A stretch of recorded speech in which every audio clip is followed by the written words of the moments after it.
Kasi mali yung gagawin nilang pagboto eh. Mali ba tayo sa mga rules? Mali yung proseso. Wala pang ang debate sa substance. Bakit po sa tingin nyo gusto nilang mangyari ngayon yon? And hindi nga tayo umabot sa pag-discuss, debate sa substantive kasi hindi nila sinusunod yung sariling rules. Teleconference, ginagawa na kung may pandemya. Wala Yes. namang pandemya ngayon.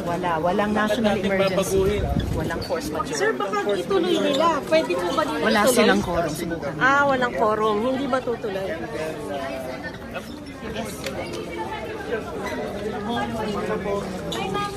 Saan po ang tuloy nyo ngayon, Sen. Sherwin?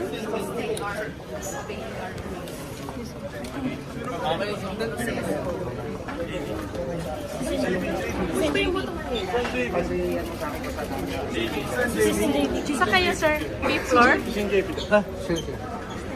Sir, sa kayo ngayon? Sir, Is paano fifth yun? floor? Hindi pwede magbotohan? Kasi wala silang quorum. Wala quorum. We have no quorum. Okay, sir.